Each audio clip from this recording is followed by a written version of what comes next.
Rumpelstiltskin by the Brothers Grimm.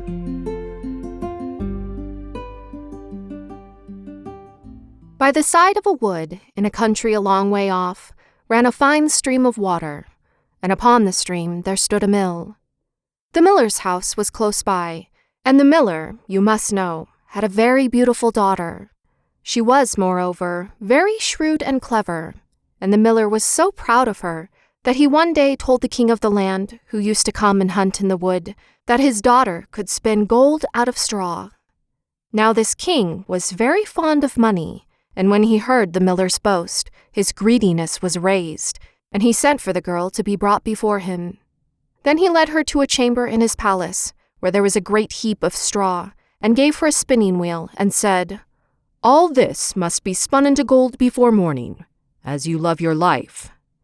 It was in vain that the poor maiden said that it was only a silly boast of her father, for she could do no such thing as spin straw into gold. The chamber door was locked, and she was left alone. She sat down in one corner of the room and began to bewail her hard fate, when on a sudden the door opened, and a droll-looking little man hobbled in and said, "Good morrow to you, my good lass. What are you weeping for?" "Alas," said she, "I must spin this straw into gold, and I know not how." "What will you give me," said the hobgoblin, "to do it for you?" "My necklace," replied the maiden. He took her at her word and sat himself down to the wheel and whistled and sang, round about, lo and behold, reel away, straw into gold." And round about the wheel went merrily. The work was quickly done, and the straw was all spun into gold. When the king came and saw this, he was greatly astonished and pleased, but his heart grew still more greedy of gain, and he shut up the poor miller's daughter again with a fresh task. Then she knew not what to do, and sat down once more to weep. But the dwarf soon opened the door and said, "What will you give me to do your task?" "The ring on my finger," said she. So her little friend took the ring and began to work at the wheel again, and whistled and sang, round about, lo and behold, reel away, straw into gold, till, long before morning, all was done again. The king was greatly delighted to see all this glittering treasure, but still he had not enough. So he took the miller's daughter to yet a larger heap and said, "All this must be spun tonight, and if it is, you shall be my queen." As soon as she was alone, that dwarf came in and said, "What will you give me to spin gold for you this third time?" "I have nothing left," said she. "Then say you will give me," said the little man, "the first little child that you may have when you are queen." "That may never be," thought the miller's daughter, and as she knew no other way to get her task done, she said she would do what he asked. Round went the wheel again to the old song, and the mannikin once more spun the heap into gold. The king came in the morning, and, finding all he wanted, was forced to keep his word.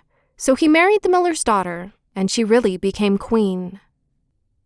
At the birth of her first little child, she was very glad, and forgot the dwarf and what she had said. But one day he came into her room, where she was sitting playing with her baby, and put her in mind of it. Then she grieved sorely at her misfortune, and said she would give him all the wealth of the kingdom if he would let her off. But in vain.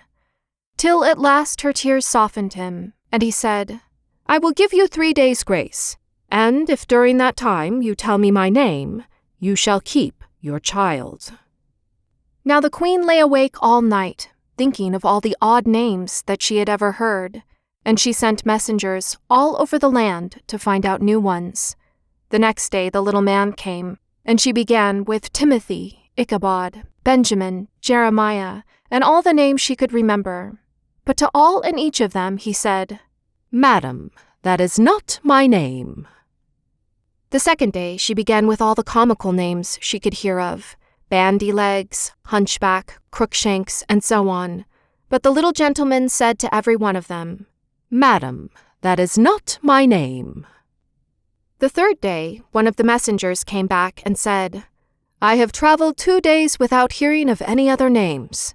But yesterday, as I was climbing a high hill among the trees of the forest, where the fox and the hare bid each other good night, I saw a little hut, and before the hut burnt a fire, and round about the fire a funny little dwarf was dancing upon one leg and singing, "Merrily the feast I'll make, today I'll brew, tomorrow bake, merrily I'll dance and sing, for next day will a stranger bring. Little does my lady dream, Rumpelstiltskin is my name." When the queen heard this, she jumped for joy, and as soon as her little friend came, she sat down upon her throne and called all her court round to enjoy the fun. And the nurse stood by her side with the baby in her arms, as if it was quite ready to be given up. Then the little man began to chuckle at the thought of having the poor child to take home with him to his hut in the woods, and he cried out, "Now, lady, what is my name?" "Is it John?" asked she. "No, madam." "Is it Tom?" "No, madam." "Is it Jemmy?" "It is not." "Can your name be Rumpelstiltskin?" said the lady slyly. "Some witch told you that! Some witch told you that!" cried the little man, and dashed his right foot in a rage so deep into the floor that he was forced to lay hold of it with both hands to pull it out. Then he made the best of his way off, while the nurse laughed and the baby crowed, and all the court jeered at him for having had so much trouble for nothing, and said, "We wish you a very good morning and a merry feast, Mr. Rumpelstiltskin."